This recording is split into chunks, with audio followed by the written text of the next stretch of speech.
I am in pain, hurt, angry, and worthless. I will never amount to anything. I will not heal or get better. Things have become so complicated, rough, and unsettled.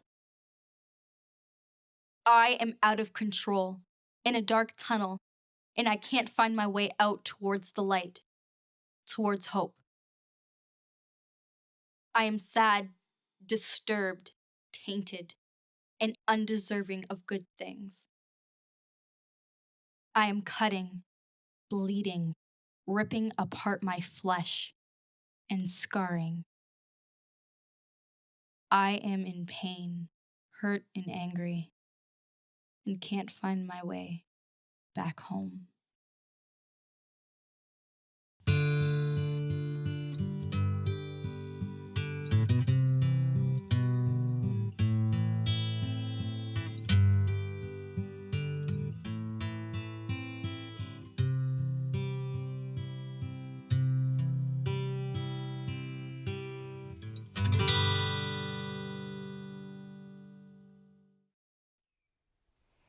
We decided to open a drop-in center for homeless and at-risk youth because simply there wasn't one in Windsor, Essex. When Tamara and I got back from Korea, Windsor was a much different place than when I had left. It was, and still is, a place that needs a lot of help. And Tamara and I and these other folks, that's what we're trying to do, just help. My childhood is covered with trauma.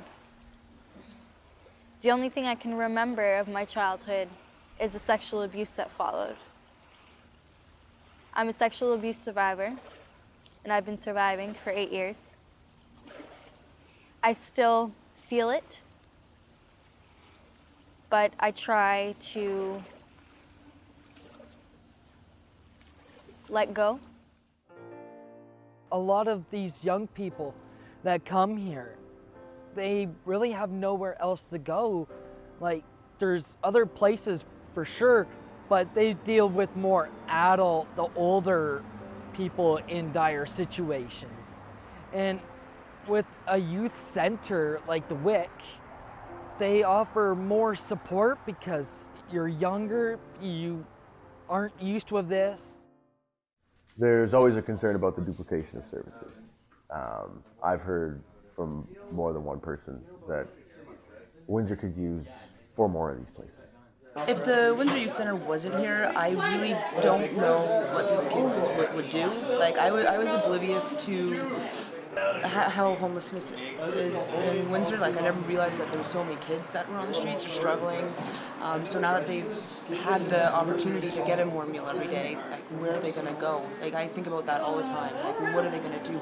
There's nowhere for them. They can't go to the Salvation Army. They're too young. They can't go to the mission all the time. They're not open all the time. There's just nothing for them to do. So, and having a place like this, we need more. We need more locations across the city. Like, if we're not here, I can't even fathom what they would do. When we first started out, there was 3, maybe 4 kids a night here, and now it's 40 or 50. We're doing about 1,000 meals a month. As time goes on, those numbers are just gonna keep going up. Does Windsor need more services like this for young people? Everybody knows the answer is yes. Tamara and George get a lot of donations, but I think they also take a lot out of their own pocket too to make sure that people get what they need when they come here. So they're definitely very, very generous, caring people, for sure. I can't really remember the happy times with my mom or my family. The first man that ever walked out on me was my father. And to this day, I still want to know why I wasn't good enough for him to stay. Happy birthday to you. Happy birthday to you. Happy birthday, dear Tracy. Happy birthday to you. Give it up! This is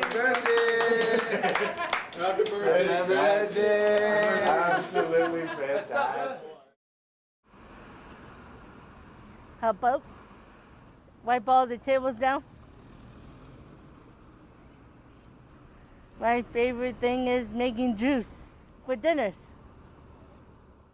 When I look at these young people, when I look at the youth who come to the center, and a lot of them come from very, very difficult backgrounds, households, homes, it's not because of the way they've been treated. It's not necessarily because of the way the world works even. It's despite the way they've been treated, despite the way the world works.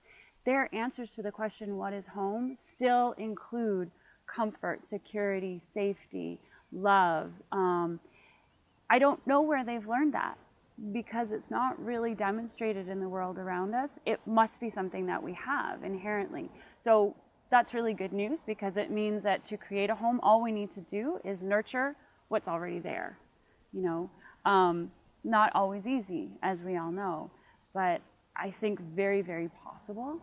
And I think that the Windsor Youth Centre so far is demonstrating that it's very possible and really very, rewarding is not the word, very magical, you know. There's something very special about it. Well, to give a realistic definition of home, a home is somewhere it's not just somewhere you lay your head at night, it's somewhere you stay, you get that safety and sleep at night knowing that you're safe and everyone else living with you or not is safe.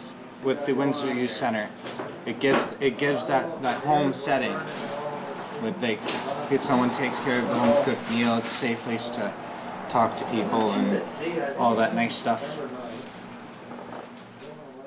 The only way I can feel like I'm at home is if I have people who actually care there, that want to be around me, that, you know, accept me, because that's what an ideal home would provide, hopefully. You know, a little bit of help in the normal day of somebody who, you know, is less fortunate goes a long way.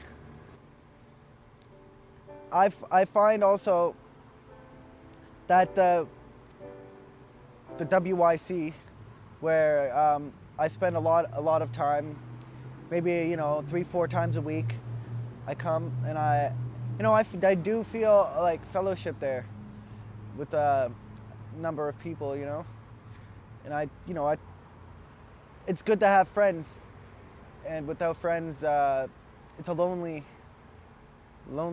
existence, right? When I was 11 years old, my trauma began. It was one of the most hardest times of my life. It was an inner battle within my own home. My mother loved a man and loved him so dearly she never knew what was going on. I don't blame my mother, but in some instances I blame myself. When I was being sexually abused by my mother's fiance over and over again, it took pieces of me. It wasn't something that happened right when he met me. He had to build a bond with me. I never understood why he didn't treat me with much more respect.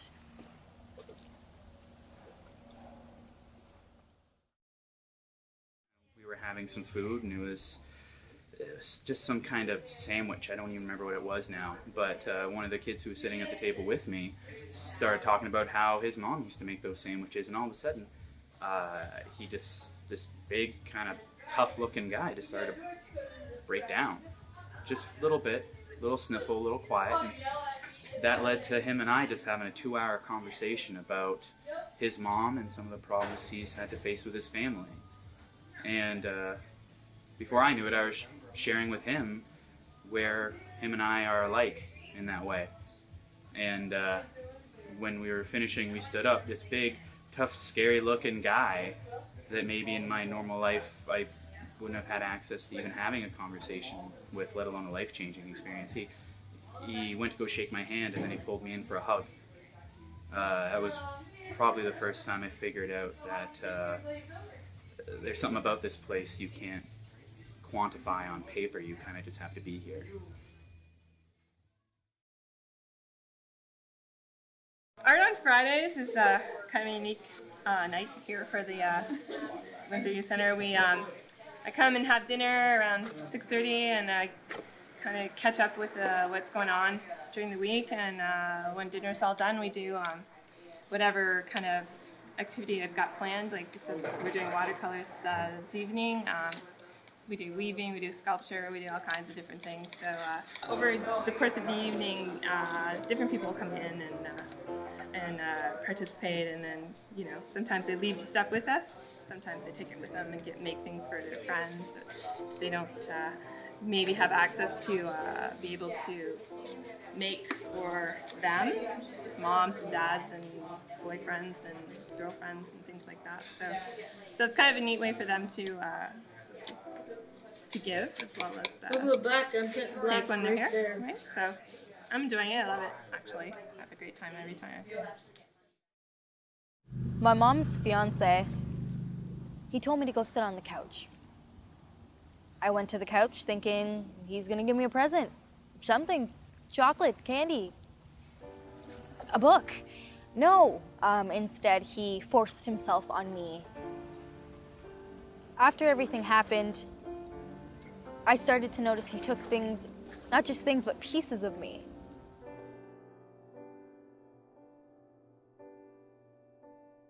When you're in the streets, what do you learn? You're going to learn what you see in the street. If you hang with a guy that is not doing good, you're going to be doing the same thing. And like the Windsor Youth Centre, they're showing other people how to get jobs, how to do resumes, how to build your confidence, how to take control, pretty much. At the same time, know what you're doing. That's what I think it's good, the fact that they're doing that, because kids these days they're more about going out, doing here, doing there. But at the end, it's like you gotta learn how to control yourself. And the Windsor Youth Centre will help you in every single way. And I'm proved. I'm the proof of that. I was abused by my mother's fiance's father, and I was abused by a neighbor's eldest brother. I always thought something was wrong with me. I felt like I deserved this somehow, and I couldn't deal with it.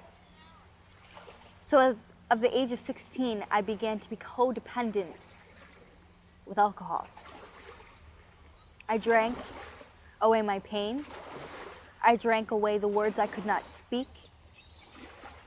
I drank myself unconscious, because that was the only way I thought I can deal with these problems, these issues, the reoccurring nightmares, the flashbacks, the feeling of him still touching me. I was a street corner kid myself once upon a time, so I thought, well, that's not so bad. So I came down here, and we got to know each other, and we kicked around ideas like what could be done to improve what's going on. And one of the things that I foolishly recommended was, you know, we could have a bicycle repair program.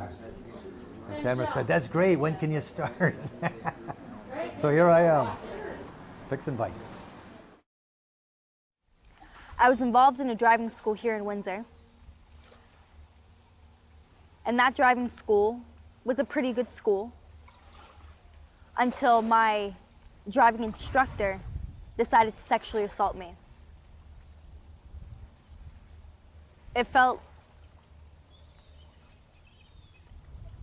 Everything rushed to the surface. I didn't really feel anything but numbness.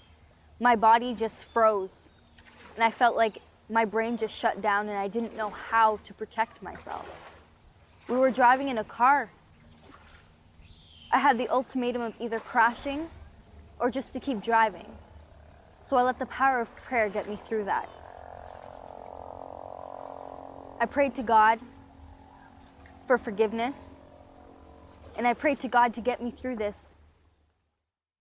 There's always that first time that the kids see me with the collar on, and that's fun because they're always a little bit shocked or surprised, because it's not like we got Wednesday night Bible study or I'm pushing scripture on folk or we got a hymn sing or something like that. But that doesn't mean that my faith and what I believe doesn't inform everything about the way I behave and about this place. A couple of his classes came and worked here, studied here, and talked here. And then later George called me and said he would like to intern here. We discussed it, made the plans, and he started last September with us.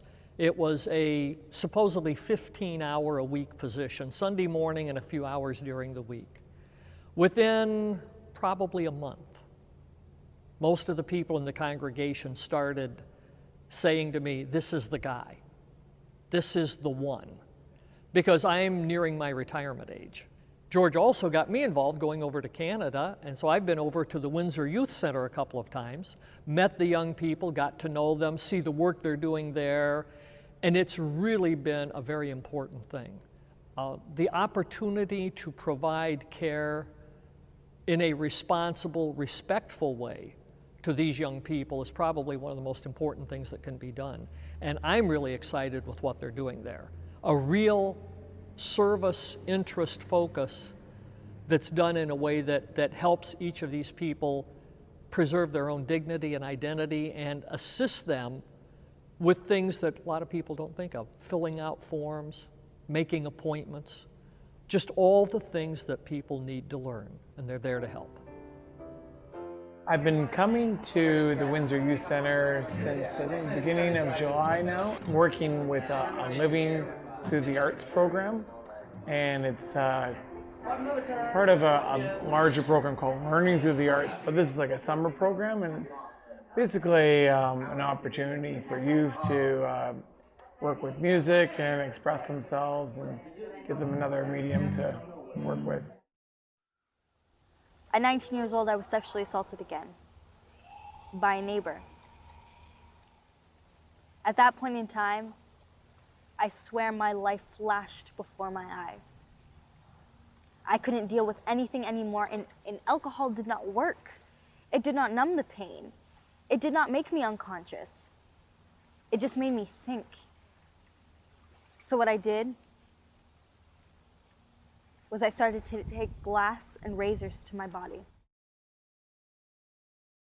Now I have a new place at my house where I live now, and it feels like home to me, but at the same time I had to add an attachment to it to make it feel like it's a part of mine. So I put pictures up on the wall. I put something that makes it not just my clothes, not just something that lays around all the time or something like that, but when I'm there, I feel comfortable. I feel like at ease and everything like that. And that's truly some of the things that makes a home.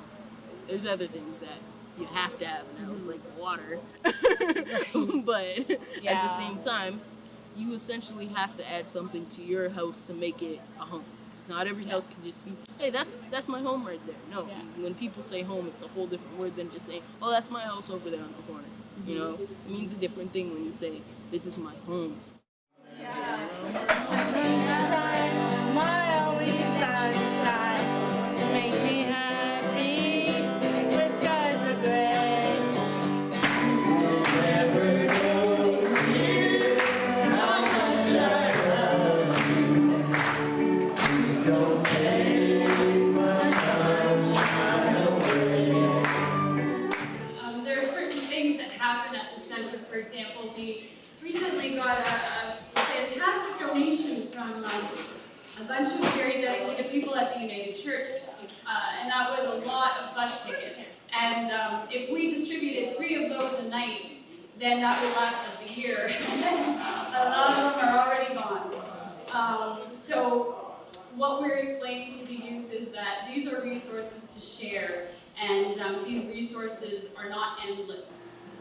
This has not happened because of anybody's brilliance or because anyone has managed to pull off this huge stroke of luck and win the lottery. This has not happened because of any freak of nature. It's happened because this room full of folks has decided somehow that this is something that can be done. Thank you. We sort of act like a home in the sense that there's dinner every night.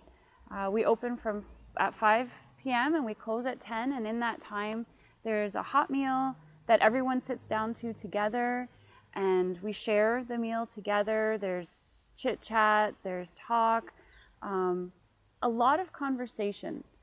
There's no television, so people sit, and face each other or play games and get to know each other in the organic way that happens when people are playing a game. You're not focused directly on that other person, but you're spending time with them. And there's also laundry facilities, so sometimes youth are coming in there to do their laundry. So there's a washing machine and a dryer going, and everyone's sitting down to dinner, and then some people are having a coffee, and other people are possibly checking their Facebook or writing a resume. There's a piano that's always being used at some point by somebody, whether it's somebody who's very experienced or someone just trying it out. There are 2 guitars that get played regularly. It's very much like a really big living room where a lot of people spend the evening. One night, I was so overwhelmed, and the first word that ever comes to mind when I cut myself is worthless, useless, tainted, dirty. So I cut my wrist so deep that the whole bathtub covered in blood, and you could see my veins, my tissue, stuff only a surgeon should see, but I've seen what's inside my own body. I was brought to the hospital. They patched me up, patted my head. I talked to crisis, and they let me go on my way. But when I cut myself, I wasn't just trying to cut myself. I was trying to end my life. If somebody would have told me a year ago that I'd be sitting here and that we'd be making a movie about the lives of the folks around here and that we'd be making a book based on the idea of what is home, I would have told that person they were crazy. And if a year before that, somebody would have told me that this place would exist and that there'd be 40 or 50 of us here every night, I would have told that person too. It's crazy. There's a way that things happen around here. They just appear almost magically. George and Tamara are like the mother and father of this place. They are so caring and kind and giving, and you really see that in the relationship they have with the kids here. Like whenever I'm in here, kids come in, and even today, being like, is George here today? Is Tamara here today? The kids are excited to share their successes with them, and they trust them enough to share their struggles with them. And as a volunteer, they're incredibly supportive of my schedule and my school and work needs. And as a social work student, seeing how much they've grown with the WIC and in the community is really impressive and inspiring. During the summer, my grandma passed away, and I have no family here. Finding that out in a message on the computer, I broke down. I had no one to mourn with. So I went in the laundry room and just bawled my eyes out. And George came there and just grabbed me and gave me a hug. That gave me so much relief. He didn't have to do that, But that just gave me comfort, not knowing that I don't have that bondage with family. There's my family right there. I was able to do that. Everyone else was there comforting me. I felt good. It made me sleep that night. Easy, When I really needed someone, the Windsor Youth Centre was there. And ever since, I just want to give back. And that's what inspired me to volunteer now. The most important thing I think I get out of this experience and being with the youth at the Windsor Youth Centre is just being there for them. I find that it's incredibly rewarding just to be here, to hang out with them, and I'm very fortunate to be able to share that experience with my dog Dora. Dora's a certified therapy dog through Therapeutic Paws of Canada, and we come here every Friday. And I think the great thing about Dora is the fact that she's non-judgmental, so she's able to just sit with the youth. You know, when you're having a bad day, it's really nice to be able to just sit there and pet an animal. They share your sadness, they share your joy, and I've learned a lot from just being patient and being there for the youth through Dora. So it's been a really great experience, and I very much encourage a lot of people to get involved with it. I currently work at the University of Windsor, and I'm trying as much as I can to bring as many of my staff members and students to the Windsor Youth Centre to help them experience what this place is about. It has a wonderful sense of community, and I'm really proud to be part of the experience. I actually read about the youth center in the newspaper, and it sounded like a really awesome opportunity for me to learn and grow, I guess, and I decided to come and check it out, and it's been an amazing experience for me. Generally I cook, but I mean every day is different, and so I mean a lot of times we're just hanging out with the kids, talking with them. They might need help with the resume or whatever it is that's going on in their life at the time. We just kind of try to add a little bit of support for them. We're down here at the Windsor Farmers Market, raising awareness about the Windsor Youth Centre, giving out candies, newsletters, playing a game for freezies. Down here this weekend and next weekend, just having fun. The kids seem to be able to find us when they need us, but we need to reach out a little bit to other people in the community who wouldn't be motivated by their need to access our services, but who might be interested in us nonetheless. We're blessed here at the center to have staff that are pretty much universally loved by me, by the other volunteers, by the kids here. But these are folks who are just working for minimum wage, and that's not a living wage. People can only continue on for so long like that. Unless we're able to build up some sort of core funding for this place, unless we're able to do a better job fundraising, to raise more money, we risk losing these folks. Rent needs to be paid.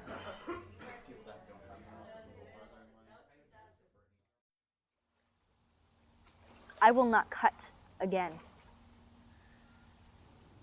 This isn't my destiny, this isn't my path. This was a trial and tribulation within my life. So I seeked help. I seeked help through the Windsor Youth Centre. I seeked help at Canadian Mental Health Association, also known as CMHA. I seeked help with Teen Health Centre, and I have seeked help with the Crisis Center, which is at the Hotel Dieu Grace Hospital, and I seeked help with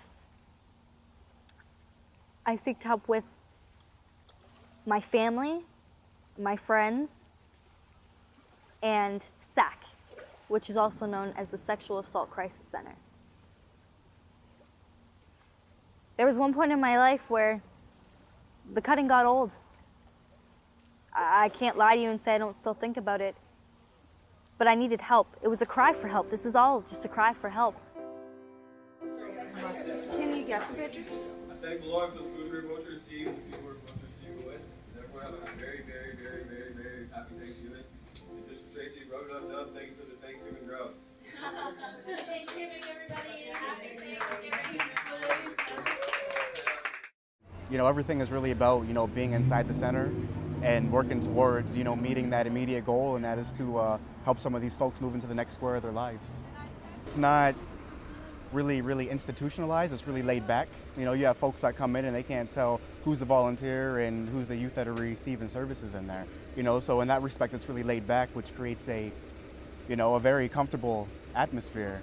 You know, so a lot of the youth that come in there, that's become, you know, home away from home. There's a lot of different programs out there, but nobody is geared directly towards the youth that are homeless or at risk. You know, and that is something that's taken a long time to happen in this city. And now that it's here, you know, to take it away would be a disaster. No woman at 19 years old should have over 300 cuts on her body.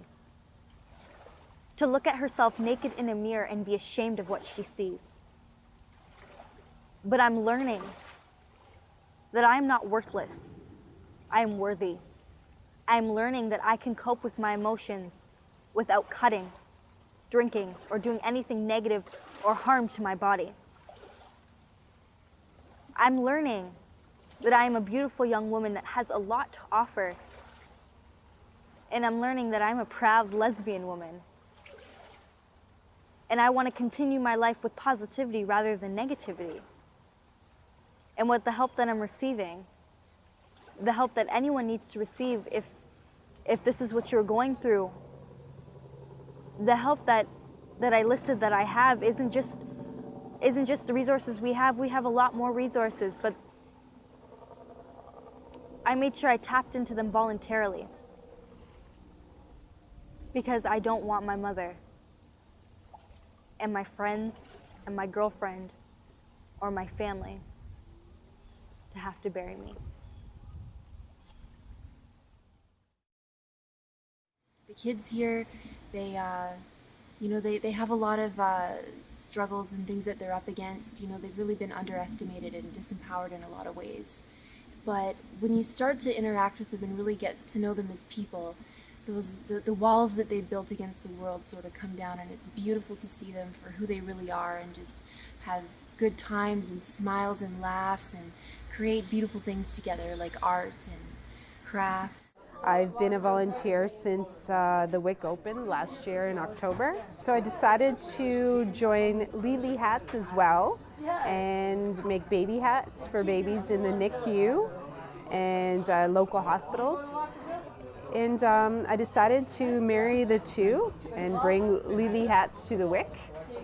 And I think it's worked out. We've done about 60 hats for Lily Hats, and we've brought them to Detroit Receiving, Hutzel Hospital, and a lot of the local hospitals as well. So it's been really great. Knitting has always been a stress relief, and I'd really like that to be something that I can give to the youth as well. In terms of changing lives, I don't know how to answer the question. I know I've changed my own a lot. And I don't know that I've changed anybody else's, so I don't know what to say. Well, I can tell you that right now, the Windsor Youth Centre receives no funding from any level of government.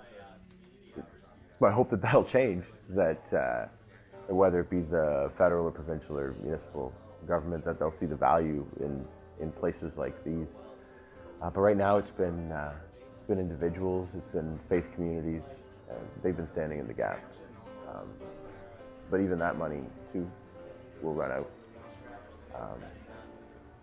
Fundraising continues to be the most difficult part about keeping a place like this open.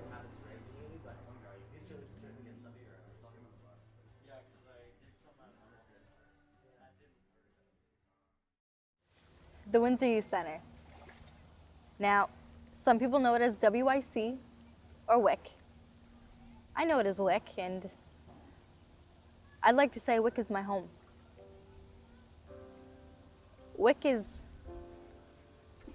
amazing, and how I started my journey with WIC was meeting my girlfriend. When I met my girlfriend, she went to the WIC. She was an avid goer, and she got me into it. It was a place of solidarity, tranquility, serenity, love, and positivity. I met Tamara and George and all the staff there, and I met the youth. I fell in love with this place because it gave me hope. If there's a place on the other side of this, I hope that you find what you're looking for. And if it's a race, well, I hope that you win, 'cause you deserve more than this. Was it you that once said, give, don't receive? but your give is all gone. Now it's your turn to shine.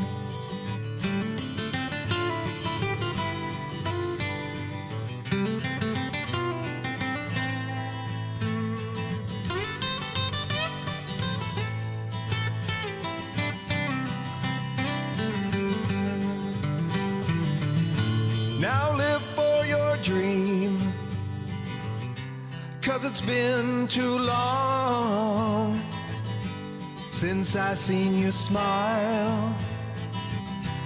It's your turn to shine.